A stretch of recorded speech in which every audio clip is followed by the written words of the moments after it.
I don't know that much about the human body anatomy. I'm getting so many gray hairs in my beard. Toe soft as the bee's knees. Bees don't have knees. Oh. Doesn't matter Trust how me. many flashy lights you got, you can still get f***ed. Let's get the shit show on the road because I think I have afternoon football coming on and I still got chores to do. I'm going to the casino tomorrow, and then after that, depending on how well the casino goes, we're going to Costco. I like how it's dependent on how well the casino goes. That's Yeah. funny. What do you play at the casino? You seem like a penny slot kind of guy. Yeah. Lots of flashing lights, lots of Yeah. ooh, Yep. ah. Pretty much. Yeah. Okay. Hey, Willow, you're what are you whining okay. about? I was gonna say, is that your dog crying or is it mine? Yeah. What are you doing? You were just passed out on the couch for like the last hour and a half. Now I want to go outside. First I get a stretch and then I'm gonna lay down here. That's what mine would do. What? What? Go lay down and be a good girl. Okay, bye. Oh, and then the other one's going with it.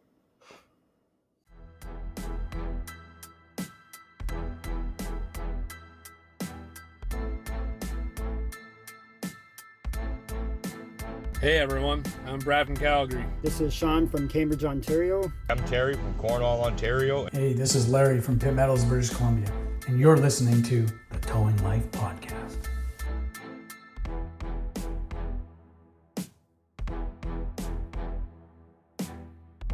Welcome to the Towing Life Podcast, where the ditches are deep, the trucks are loaded, but the drivers are not.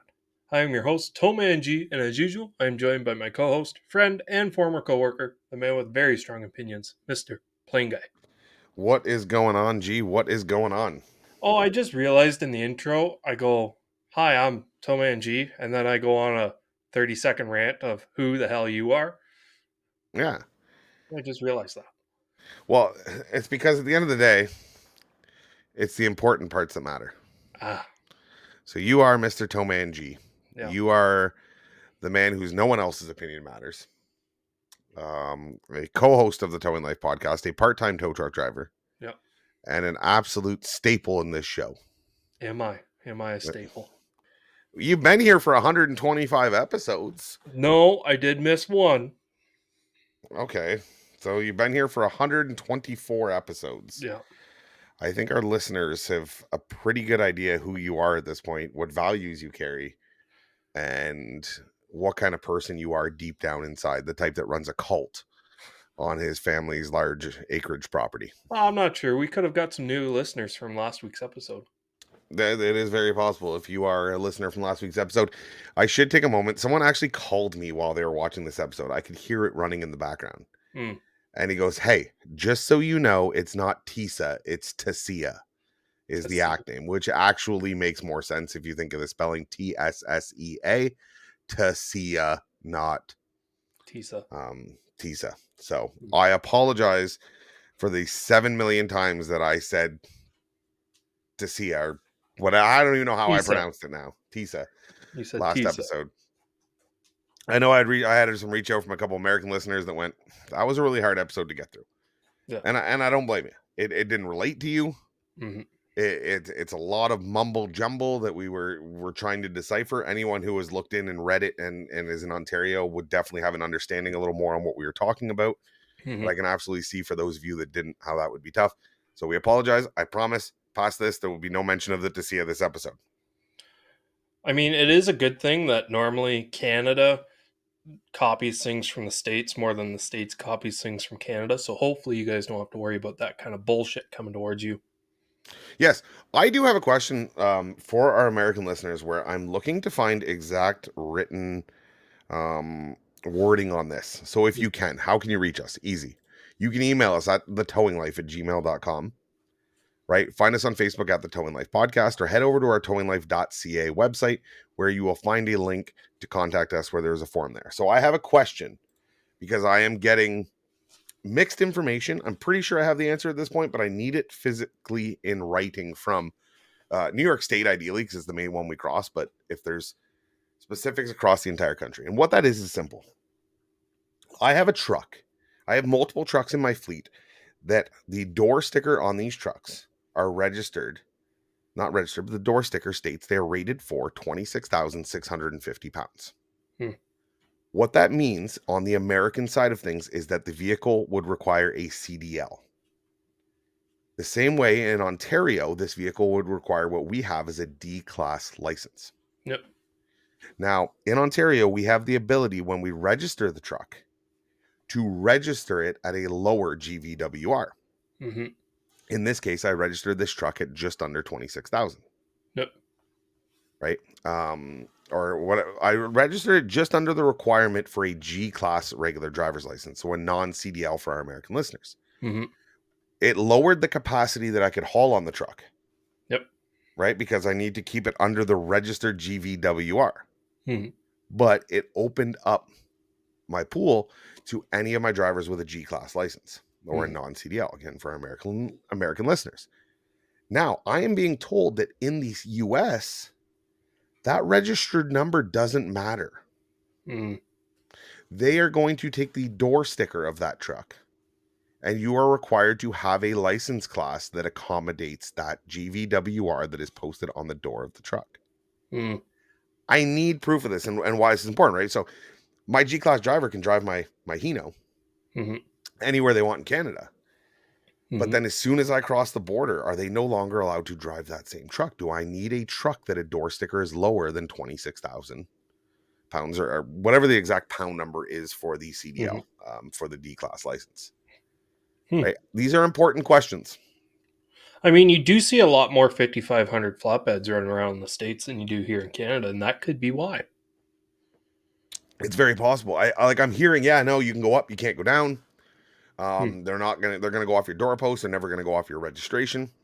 You know, and I think we take it for granted. And we just assume, well, in Canada, they allow us to go off of our registered. Yeah. So, you know, home rules apply when you visit Uncle Sam. If there's one thing I've learned over the years is Uncle Sam don't give a shit about your hometown rules. No. Right? Once you get into, inter-country, national, international towing. There you go. Yeah, it took a long way to get to that word. A lot of things can change. So if anyone actually has the physical writing on this, and again, if you want to share your opinion with it, I'm all for it. But I'm not a big believer in Joe down in Tennessee said that this is how it is. I need something in writing to be able to prove so we can, dissect it, look at it, and figure out what we can do for a solution to it. So yes, on a GVWR, when it comes to license class, is it the truck's registered weight or the weight on the sticker on the door? So nice tangent. Can we get on with the show, please? That is 100% towing related. Yeah, I know it's towing related, but it was a long roundabout way of saying, hey, can I tow shit in the States with this truck? Well, you know what? And that's the problem, because if not, people would just go, well, Joe from Tennessee said, and we end up with all this misinformation in the industry, right? Meanwhile, Joe from Tennessee is the one telling you that it's okay to do this. So this is why we get, an understanding on paper on something that shows us the way to do things, and not just because Joe from Tennessee. So Tennessee I'm going to gets call snow. Yeah, I know. Okay, this definitely isn't Joe from Tennessee.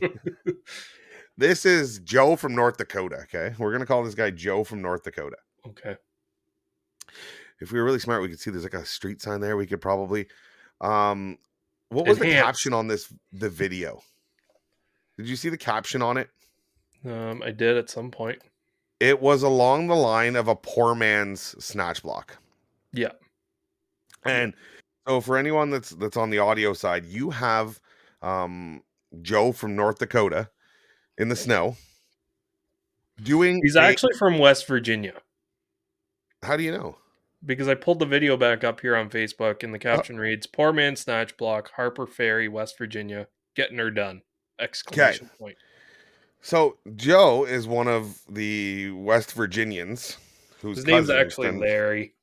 Whose cousins might be related in more than one way, if you know what I'm saying here.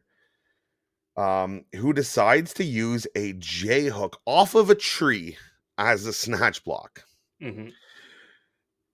I don't know. He must be related to the guys on the highway that were doing the end over end rollover. Hmm. He must be. Yeah. They've got to be best friends, right? Like, I 'cause if I was in this situation, I would rather just run my winch line around the tree into the casualty instead of putting it on a snatch block. honestly, It's better than running it through a through a tree hook. it's not good either way. I'm No. not gonna sit here and pretend it is, but it's not as tight of a D to D ratio around that edge. Yeah. It's less abrasive on the tree. And honestly, for first of all, for what this guy actually gained, like, and if you go back in this video, and this is what I love about this approach, getting it done, he had room to turn his truck. Like, there's room There's a here, bit. Yeah. right? Like, if you look at, not to mention, look at the angle he's coming off of his winch. Yep. His winch coming outside of his rails of his bed to this tree, snatch blocked to where it's hooking up at the car slightly to the other side. It's almost within the bed rails on the other side. Hmm. Like, he is very close to being able to do this exact same thing without attempting to kill himself or others around him. And who doesn't have a snatch block on their truck? Like one snatch block. Just even a 210 snatch block. Like just a tiny little redirect snatch block. That's all you need. Yeah. I mean, it is, I think this is the same bed that I have that I hate. No, that's a Jordan. Yeah. Jordan, aluminum bed. With the fixed No side sides puller and all that. option, obviously. Yeah. But, like, I don't know. First of all- this just screams incompetence on so many levels. well, okay. I'm going to pull out my inner, Because, like, if tree you look in hugger. the video, he could back up past the car and drive into the driveway Yeah. and winch it out straight. Yeah, like if you look, as that corner right there, if Mhm. he would have not pulled there and pulled it that way, he 100% could have winched it from there. Yep.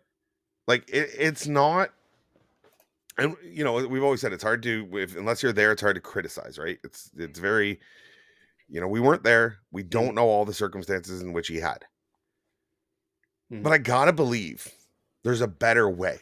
Just the snatch block alone, I don't have to be there to tell you that Joe from West Virginia, North Dakota, and any state in between that did this, you know, is going to hurt somebody or himself. Yep. I've had an employee use a J-hook as a snatch block because somebody showed him. That employee does no longer works for the company. I'm not saying that was the reason. I actually found that out after, which was crazy. Yeah. Like, take care of your wire rope. That is not the way to do it. You know, winch within your rails, right? And if I can give one piece of advice, this is the inner tree hugger in me that is coming out. Okay, when hooking up to a tree to do a snatch block, which trees and snatch blocks can be your best friends in the country, right? I have redirected, I don't know how many times. I recommend using soft rigging on the tree. Yep. That is the minor. Like, of all the stuff that I see wrong in this picture, I'm not going to give him shit for not using soft rigging on the tree. Right? Yeah. Clearly, there was other things going through his head. I did a winch out where I had to snatch block off a tree, and I think it was like one of the first times I did a redirect like that. And I think I used a J-hook chain that went around the tree. And I didn't really like it, but I had to use the soft straps on the casualty. And anyways, after I was done pulling, I had a hell of a time getting that chain back out of the tree because it crushed into the tree to the point where you couldn't just let it fall off by itself. I actually had to use the winch to pull that chain out of the tree, which then I felt really bad. Yeah, because don't do that damage ever the again. tree, and you can damage the tree and the future growth of the tree. I'm not a tree hugger. I don't care. Like, I'm not, you know what I mean? But if you get onto some of these nicer properties, right? And that's the scenario where you're going to want that, where, you know what I mean? Old lady Meredith really loves her, 200-year-old oak tree that's sitting out front.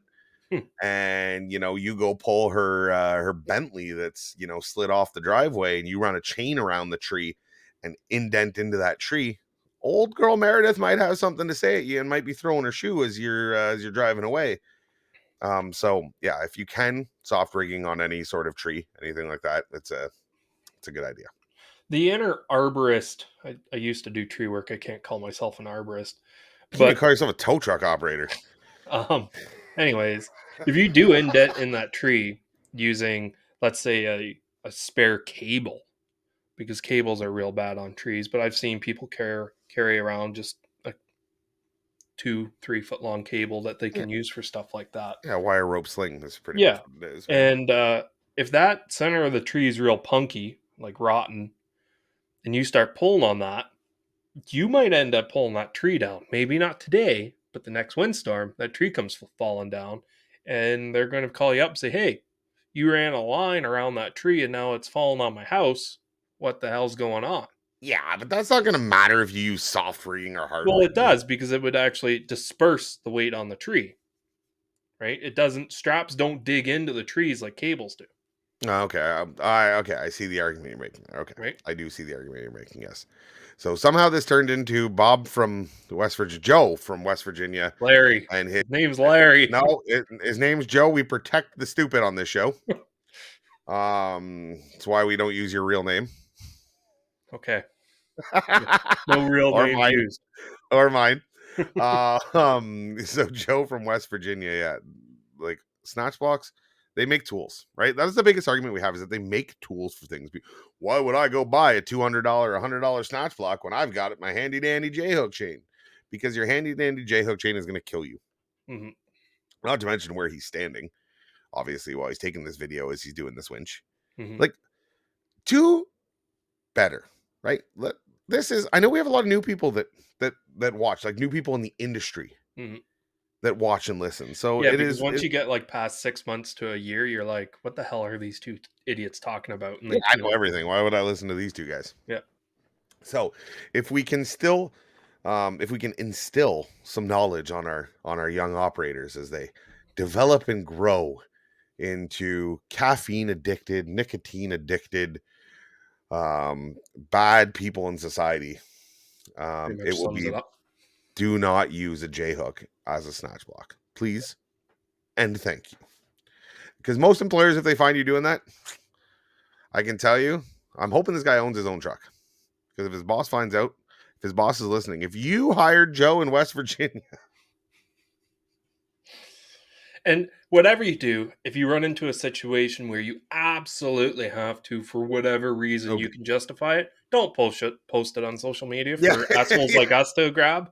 And that's pretty much the biggest point of this too. If you are gonna, again, I'm not a saint in the towing industry. I have done things that I should not have done. I have broken equipment. I have damaged cars. I've done things. We've all done it. The difference between me and Joe from West Virginia is that I didn't post it on the internet. I didn't go, hey, look at this shit. Don't worry, I got it done. I got it done, guys. It's okay. I didn't die this time. Mm-hmm. I died next time because I've absolutely taken the integrity out of my wire rope, and I'm sure I've broken the core and everything else in this thing. And it's going to be that next car where, Joe from West Virginia will be posting next week. Hey, has anyone had a winch line snap while they're winching a car onto a bed and the car rolls away and smashes into 5 other cars? This might be Joe that wasn't allowed to park in front of the garage doors, he said. Maybe. This might be, right, the prequel to what happened. The problem when that car went through a garage door. The problem, I think, with a lot of stuff like this, actually, if you are going to do something stupid, please post it on Facebook so you have people telling you that you're an idiot.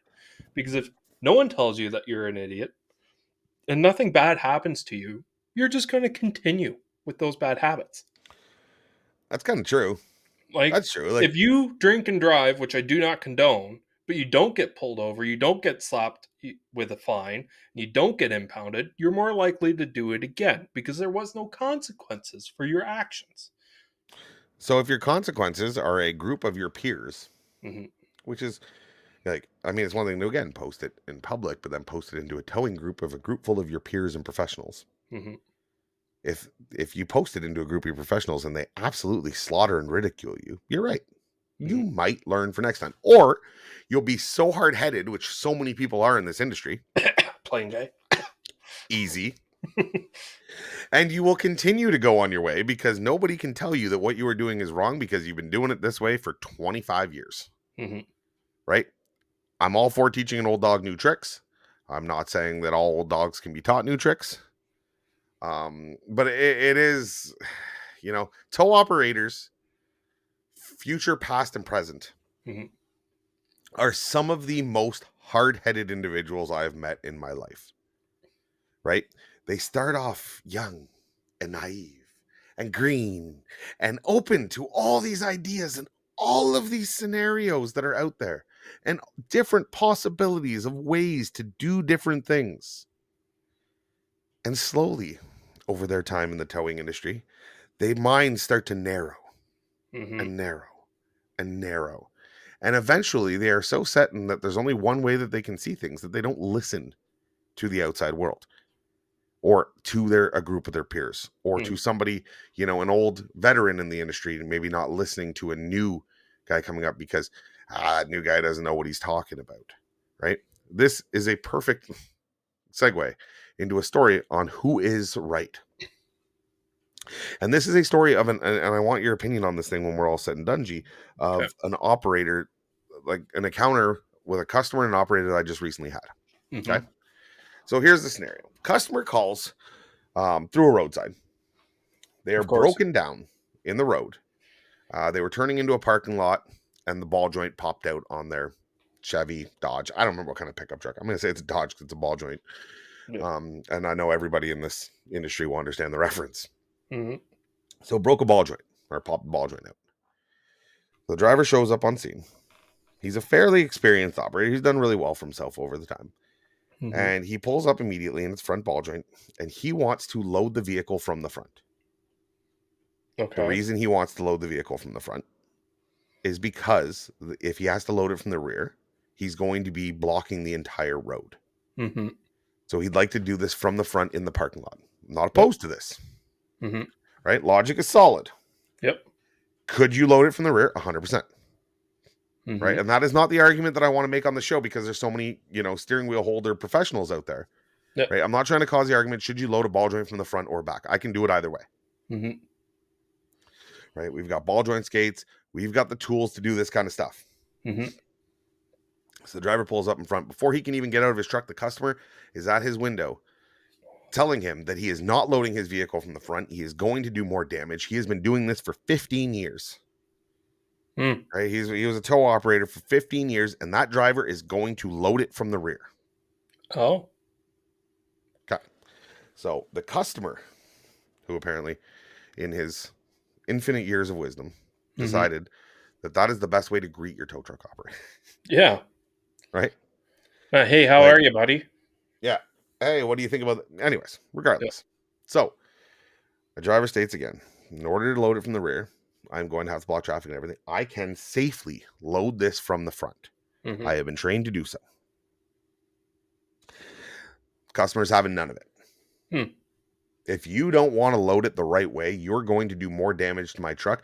Why don't you leave and send me somebody like a manager or an owner who actually knows what they're doing? Hmm. So that's 6 o'clock in the morning. My driver has not had his coffee yet. Oh, no. My driver goes, you know what? Cool. Never gets out of his truck and drives away. You want somebody else? We'll send you somebody else. Yep. Okay. That customer then calls to complain about his interaction with his driver. Oh. And to the roadside company or to the company, to us directly. Okay. To say that he has been left stranded in the cold. First of all, it's a ball joint. It's not stopping your truck from running, so you're not stuck in the cold. Yeah. You're at the intersection of it's that Tim Hortons that I always talk about there, that where everybody hangs out. So I'm sure you got all your buddies there. Well, it's 6 o'clock in the morning. Most of them don't normally get up till noon, anyways. That's true. But yes, your truck's broken down in a bad spot, but it's not like we left you out on a backcountry road with a car that won't run. You told the driver who showed up to rescue you to buzz off, pretty much. Yes. So whenever this customer calls in and explains the situation, we defend the driver for the sake of the drivers are trained to do this frontwards and backwards, right? Tools have changed. This customer is not happy about this. He says, fine, send him back then. To which the response he was given is, no, thank you. Yeah. Have a great day. and the roadside company was forced to call out another company. Yep. So this has obviously led to some backlash on social media, right? Because you can imagine the posts that come up after something like that. Screw you, company A, for leaving me stranded. Thank God company B was nice enough to know how to load my vehicle. Yeah. There's two things with that. And one, where we haven't heard from producer Sarah in a long time, and I'd like to get her on the show because I know her on the social media side, would be how do you respond to that social media wise? But at the same time, in your opinion, what is the right thing to do in that scenario? Should the driver have left? Should the driver have loaded it the way that the customer wanted him to load it? Should the driver have returned after the guy was ignorant and adamant that he wanted it done his way, and then finally succumbed to, hey, I've got a guy who's been doing this 20 some years now, and I've been only doing it 15, telling me his driver can do it. What do you think on that? Well, to be honest with you, I've had situations before where you couldn't do the call for whatever reason. Like the customer refused you, or they didn't want that service. And 9 times out of 10, like let's say they want a wheel lift, and you get there and it's something that the wheel lift isn't going to be very easy to use, and there's a bed around the corner for this hypothetical, and you say, are you okay with a flatbed coming out because it's just going to make it easier, safer, whatever? And they say, yep, sure. And then they demand to have the wheel lift come back because for whatever reason. And at that point, you've already put your foot down as a driver. You've cleared it with management and say, yep, that's understandable. And if you go back, that driver that's already had that poor interaction with that customer is going to be pissed off because they've that original interaction. And they're going to be even more pissed off because they got to go back. They thought they were out of that situation. It was behind them. They're on to other things throughout their day. And now they're going to come back. And you're coming back into a situation where the person didn't really want you there in the first place because of that piss poor interaction that you just had. Yep. So yeah, give the call away if it's a roadside call. Tell that we've had a poor interaction with this person. They refused our service. We advise them that we are more than capable of doing it. They don't seem to be okay with it. And leave it at that. As the Facebook, because I'm assuming it's Facebook, because that's where it normally always is. Well, they don't go write stuff like that on YouTube. They don't post videos. I mean, no one would watch them. Yeah. No one reads the their Facebook stuff, if you don't defend yourself at all, it's harder for the general public to get a proper reaction. Now, it is a very fine line because you can overreact very easily on social media and completely try to bash the guy and prove that you're right, because you are, but it could also tarnish your reputation, and then everyone else can see all these public messages and you might lose more business. But if you don't post anything at all, people can just go away. So I think the best thing to do is just lay out the situation, say, I'm sorry that we've had this experience with you. Our driver came out. He was more than capable of loading your car in the way that he wanted to, and you refused the service at that time. And since you refused that service at that time, unfortunately, we weren't able to service you. Or you could easily just put a little white lie in there saying, I'm sorry, the ETA was going to be too long for us to arrive back onto that scene after you told us to leave. So we figured we would give it to another company that should hopefully be able to get to you in a more timely fashion. See, when it comes to Facebook especially, and private posts, right, that people make, a lot of times you're right, you run into this issue, you can't even comment. Yeah. Right? A lot of times, depending on what privacy settings people have now. But the other thing is I don't believe in commenting on Facebook. And the reason I say this is simple. This person puts up a post saying, screw you, company A, blah, blah, blah, left us stranded. Okay. It gets 5 reactions, no shares, 3 or 4 comments, people asking what's going on. Customer gives their side of the story. It dies at that. Right? For the most part, it dies at that point. Yeah. By engaging in it and writing a response, you are now opening yourself up to every person who has ever had an issue with your company, because they're out there. Yeah. I don't care if you are literally Christ our Savior towing, Hmm. right? Out of Minneapolis, Minnesota. Mhm. You are going to have a negative review from a customer or Mhm. multiple customers. It happens, Yep. right? I don't care what business you're in, it happens. So when you go and comment on that, what you do is you now open it up to a public forum. Mhm. You now open up every person who has ever felt that you have done them wrong the ability to share their opinion, share their view, and the opportunity to do so, Mhm. right? If you have a hate on for company A, because God knows they impounded your car because you were impaired back when, Mhm. you know, companies who do any sort of PPI work, any of that, and they see an opportunity. Company A is did this. Well, they might comment. Well, they Mhm. might not. But if they see company A is responding and it's now become a conversation, Yeah. it's, in my opinion, there's more opportunities that that's going to go bad for you.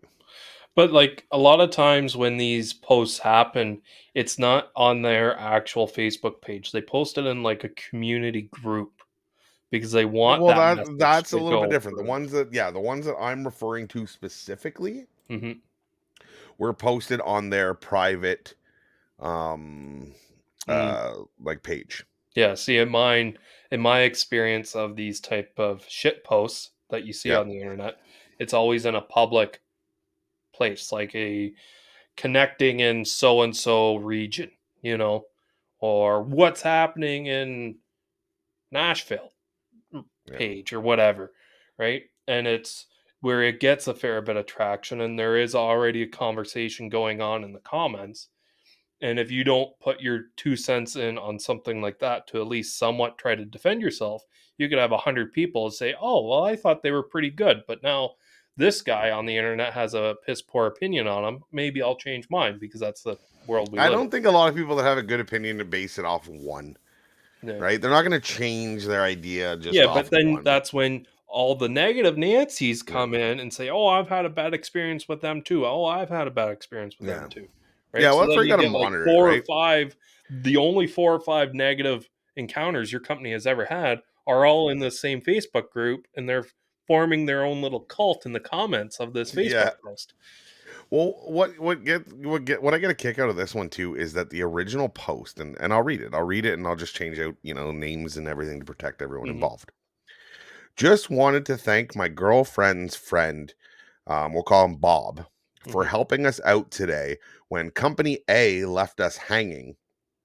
And then company B was happy to do my towing with no damage to my vehicle when company A damaged my car and said it was damaged before they got it. Um, First of all, I'm not quite understanding because we never got out of the truck. yeah. So now it's as if I don't fully understand. Okay. Mhm. I have reached out to try and get an understanding directly to this person. Was unable to do so. Mhm. But it's like, first of all, if you want to get mad at what we did, I understand. Mhm. There's frustration in that. Mhm. Um, so, but anyways, so their partner, because they come in groups. First, it was company A. You fucking suck ass. Just lost all my respect, assholes. That was Hmm. legit a post on Facebook. Ah. Yeah.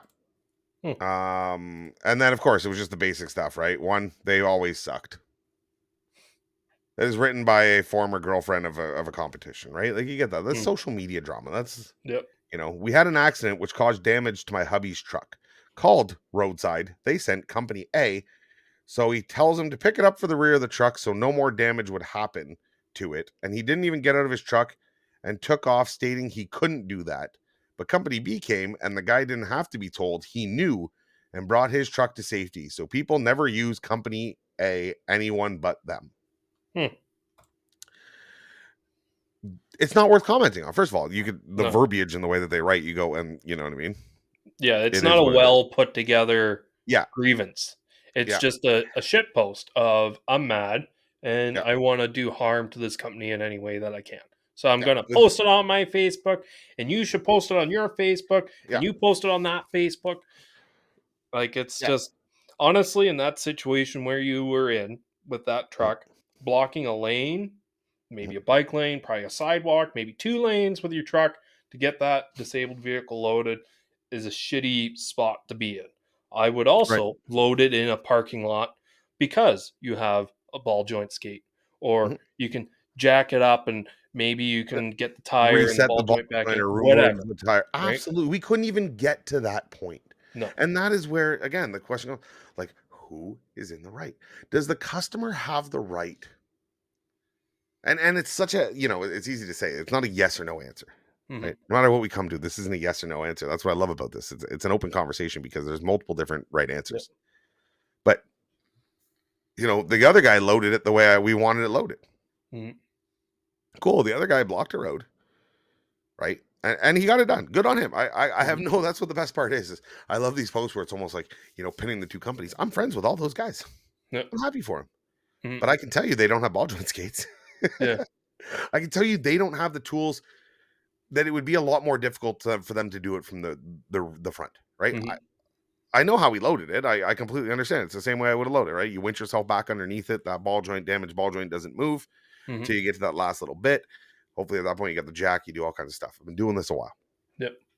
I truly believe it takes a better operator to load a broken ball joint from the front because of the distance you have to travel while not doing damage. And Mhm. even if you thought that our way would do damage, that liability falls on us. Mhm. Because Guess I what? can Your assure truck's you, already fucked. yeah, because I can assure you as a company, if this scenario would have turned around and he would have loaded it from the front and he would have done damage, Mhm.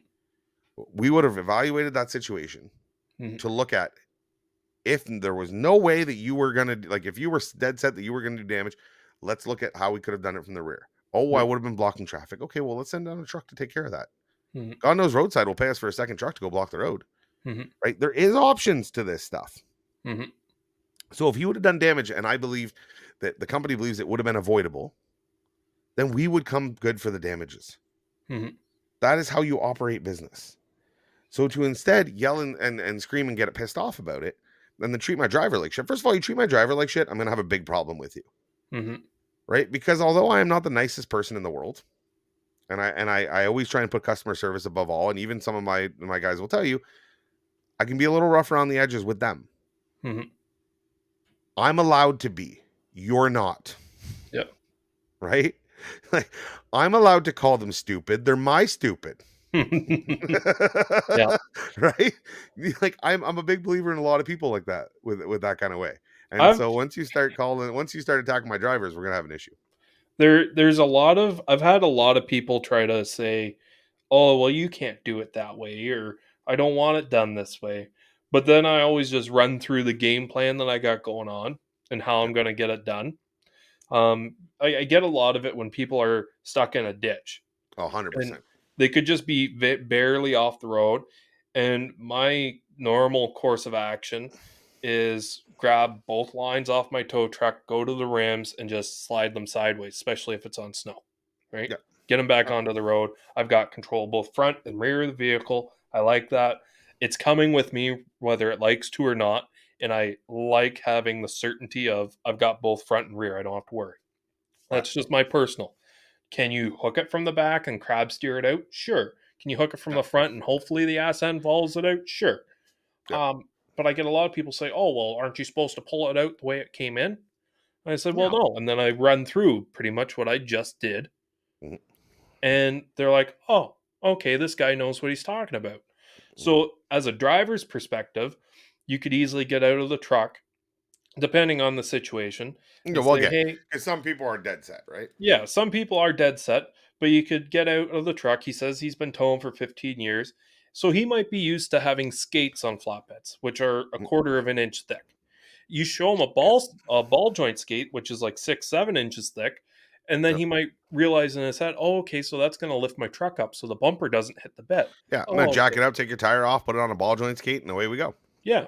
Then he might actually understand about what the course of action is going to be and that you have a plan going into this and you're not just some muscle dummy that's going to just hook a J-hook onto it and start winching for the heavens, and Mhm. whatever breaks, breaks. Because there's a lot of those people in the industry, unfortunately. Mhm. And a lot of people who have had bad experiences with tow truck operators have probably been with those not so knowledgeable drivers. Unfortunately, that's just what it is. So you kind of got to be able to explain yourself and have a game plan. And even if you don't exactly know what you're going to do, make it sound like you know what you're going to do, and bullshit and fake it till you make it. As long as you're not going to cause damage, fake it till you make it. Get back in that truck and call your supervisor and say, "Hey, I've got this situation going on. I need a bit of hand here. Can you walk me through what you would do?" And then get back out. Right? Well, my answer to this whole thing with this driver, this customer, we'll call the guy the customer, Mm-hmm. is that there's a reason that you used to drive tow truck and you no longer do. Mm-hmm. And I'm gonna say it probably has to do with your personality and your interpersonal skills. Mm. And the reason I say that is because about 6 months ago, this girlfriend had messaged us seeing if we would hire this customer Ah. with a lengthy criminal record. Mm. Not saying he's a bad operator. Nope. I never seen him operate. Mm-hmm. Just saying, you got bad people skills. Yep. And if I remember right, looking at the history to see if there was anything I could do, you got bad people skills. Yep. Right? So, there's a reason you're not in the industry anymore. We train our guys. If you ever want a job, apply yourself. Don't get your girlfriend to message a job for you. Or Yeah, company for you. 100%. 100%. Yeah. I mean, G has pulled up his big boy pants, and even applied himself when he got into the towing industry. Mm-hmm. He didn't have his wonderful girlfriend do it for him. Mm-hmm. Were you together back then? Yeah. Were you? Okay. Just started. So, yeah, okay. So I did think so. So yes, it's always important. Reach out for yourself. Don't be a dick. I think the moral of this story just comes down to don't be a dick. Mm-hmm. Like I am, again, not the nicest person in the world. I can own it. Mm-hmm. But when it comes to customers, and when I'm a customer, right, even if it is something in which I know about, whether that be the towing industry, whether that be, I don't know, because I don't know anything about the towing industry, whatever it is, I've had my vehicle towed. I don't go when the guy gets there, start telling him how to do everything. No. Hey, this guy's here and probably trained. If I see something catastrophic, failure or something that could be dangerous or could cause damage, okay, I'll talk. I'll have a conversation with him. But no, you're not touching my if you don't know. Shut up. It does suck. That's just you taking your dick out wanting to prove that I've been in the towing industry and I know what the shut up. Get back in your truck, sit there, and so I can leave you in the cold like you claim I did. A lot of times, unfortunately, when situations like this, like I'm not sure your operator might have been having a bad day or he's got a Maybe. short fuse, No, right? he's a pretty But laid back guy, but maybe I've done maybe a bad both. day. I've try to explain myself in the situation that is presented and my course of action of how to rectify the situation and get it all loaded and everything. But I've Yep. also been in the situation where you don't want me, okay, fine, screw you and bye-bye, I'm leaving. Right? I've had both. And a lot of times when I just stay in the truck or get back in the truck and leave, it's because I've had a bad day and I don't feel like arguing to a customer that I can do my job properly, efficiently, and safely. Because when you call a plumber, you're not saying, "Oh, well, what are your credentials? Like, are you skilled? Like I've changed the filter or the trap in my sink before and I think I know what I'm talking about here." Like, you don't do that because Well, there is customers that do though. there is, and they're assholes. 100%. And it's just how many assholes have you dealt with that day, and how far do you want to deal with them? Or do you just want to cut ties and say, well, you're not worth the $50 tow anyways. Yeah. I'll save my sanity for the next old lady who needs me to change her tire. So I can be polite and happy with them because I don't have to deal with an asshole that ruins my day for everyone else. Agreed. Yeah. Towers are getting soft. Moral of the story. Customers are assholes. Moral of the story. Yeah. You know who's not soft and is lucky to be alive? Who?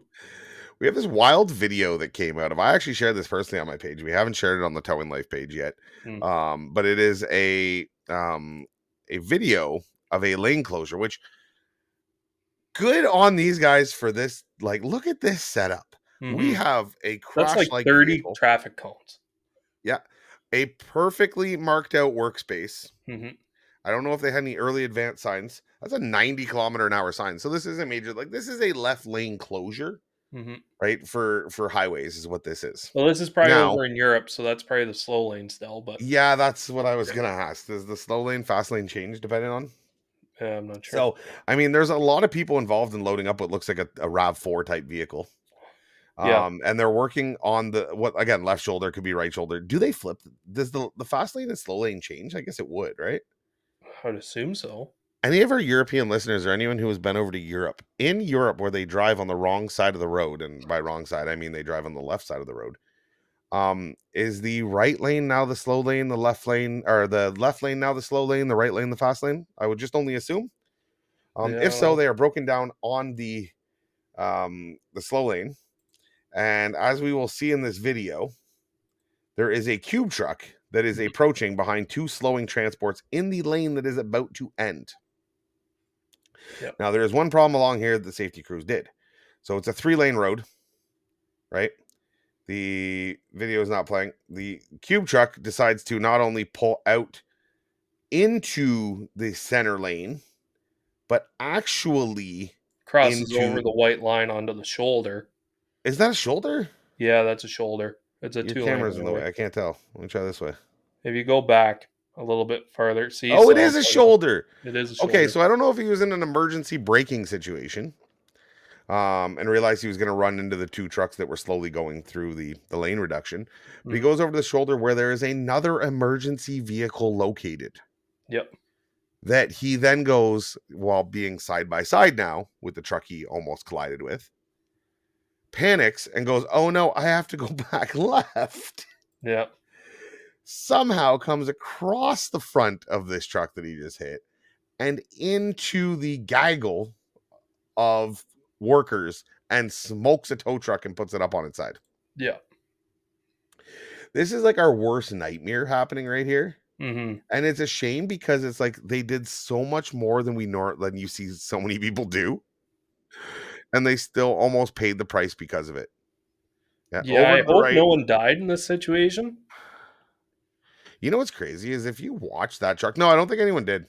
Like, these guys all jumped out of the way. But if you watch that truck, what's weird is that, like, watch that truck one more time. I'm not sure. You see the brake lights on the one in the middle? I don't think you ever see his brake light. He might have had a brake failure.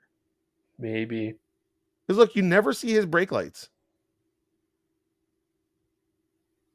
Maybe those are the brake lights and he never took his foot off the brake. I mean, he carried a lot of momentum for somebody who never took his foot off the brake. Yeah. But that's what I'm saying. Like, I'm wondering if he had a brake failure. He didn't signal either. What an asshole. Yeah, maybe he had a signal failure too. Pretty sure he signals when he hits the ditch. Watch, the moment the lights flash up. So I don't know. But anyways, what a nightmare. But like, again, a tow truck loading a disabled vehicle, from what I was told, was an accident, I believe. Based on what I could translate from Google. Yeah, it looks like there's a police car on the shoulder. And that's one thing that I've always, whenever I have a second operator on the scene with me, stay on the same side of the road as, like, pick a side to stay on. Never create a funnel. No. There's nothing worse than doing that, where we've had that, and that's where left shoulder work on the highways becomes dangerous. A, because you're more infringing onto a live lane because the left shoulder isn't as wide as the right shoulder. But B, it's the original setup. Right? It's the original setup, because what'll happen is you'll pull over on the right side. And then we have our officers, instead of, like, we always try and communicate with them. Why don't you come up, park with us, and then we'll move over together? And no, they'll just pull up on the left shoulder. So now we're on the right shoulder, they're on the left shoulder. We're trying to get over. People are slowing down to avoid them and moving over and, trying to avoid us. And it's like, God damn it, man. I've had times where it's smooth and I've had times where it's terrible. But yes, the ideal goal is to never create a funnel where a vehicle has to choose in case of a failure or in case of a distraction, that which person they want to run into that day. Yeah. Then you get the which track do you run over in the trolley situation of, well, do I plow into all these people that I see right in front of me, or do I go and take my chances with a box truck? What is the trolley question? Do you remember the scenario of the trolley question? I want to know which one you take. Yeah, I will look it up for us. There's a switch and the trolley's coming down, and on one track there's like 5 people tied to the track. I don't know how they got there. And on the other track, there's only one person tied there, and you are in control of the switch. So Yes. which track do you send the runaway trolley down? I would put the track switch lever right in the center so the trolley derails and kills the guy in the trolley. Okay, that's your idea. Okay. Yeah. Yeah. So the thing is that it is automatically aiming at a group of 5 people, Mm-hmm. and you have the decision to flip the track to kill one person to save the 5. Yep. In that scenario, but we don't have any information, right, on how many people, like, or what these people are. But you wouldn't in a split second like that. So, I mean, what is it like to me? What is your solution to this? Like, I'm saying I'm killing the one person. Yes, but You have to, right? so no. If you just show up there and you don't do anything at all, Yes. those 5 people would have been killed. Yes. Because if you weren't there, those 5 people would die anyways. Yes. So it's better to not do anything at all because then you are not involved. And those people would have died anyways. Their fates have been sealed. Because then if you do interact and you make that trolley kill one person, you yourself have decided to kill that one person. You 100%. flip that switch and you decided to kill someone. 100%. Where if you don't do anything at all, your hands are technically clean. Your hands are technically clean. You willingly let a net 4 people die. But they would have died regardless if you were there or not. So you're not pulling the lever. No. I'm pulling the lever. No, because I have plausible deniability if I don't touch that lever. And if I save 4 people plus net 4, I'm going to say net 4. I'm not going to say I saved 4 people. I saved 5, but I saved net 4 people. Yeah, but you physically flip that switch and sealed that one guy's fate. 100%. Yeah. If you don't do anything at all, screw that guy. Screw that guy. I don't know that guy. Hey, you don't know the other 5 people sitting on the other track either. Well, I'm going to bet that chances are there's at least one good guy out of them. I mean, what are the chances that the one good guy was a good guy? I got better chances at least one of the 5 people are good people.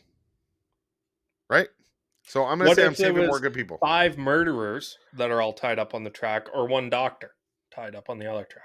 It's still a net 4 if I don't know at the time. If I can't have access to that information prior, if I'm not allowed to ask their employment and their criminal history prior to the train hitting them, I don't care if it's, Einstein on one side versus 5 homeless people. Mm-hmm. It's still a net 4. It's a net 4 gain. You save 4 people. I'm pulling the lever. I'm pulling the lever. A lot of those levers are actually locked with a key too, so you could try to save someone. So clearly we know who will jump into action when duty requires, and who will just sit back and go, not my responsibility. Well, it's 2024. Pull out your cell phone and record it so you go viral on social media, and there you go. Yeah, the real answer is you don't pull the lever, you record with your phone. Yeah. Obviously, what's your, as a listener, lever or no lever? You killing the 5 or killing the 1 or letting the 5 who are already in the way go? The choice is yours. Comments we've got down a lot of below questions in the comment section on YouTube. Yes. So let's review our questions we have for our listeners. In the U.S., does it matter what the truck is registered for or what the door sticker says when it comes to license class? Looking for writing on that. That's a boring question. That's a very boring question. Do they drive on are the slow lanes and fast lanes reversed because they drive on the other side of the road in Europe? And would you pull the trolley lever if it meant guaranteeing you kill 1 person and save 4 or save 5? Right? Or do you just let the 5 people that were already going to die and keep your conscience clean? I'm pretty sure you're a sociopath for that answer. So reach out to us at thetowinglife@gmail.com. Find us on Facebook at the Towing Life Podcast, or head over to our website, www.towinglife.ca, or you can comment down below over on the YouTube side. We thank you each and every week for coming out and enjoying the show. We couldn't do this without you. I couldn't do this without you, G, some days. I can't wait to see you guys all again next week, and we will be moving on and moving forward Thanks for joining us. Take care. Toodles.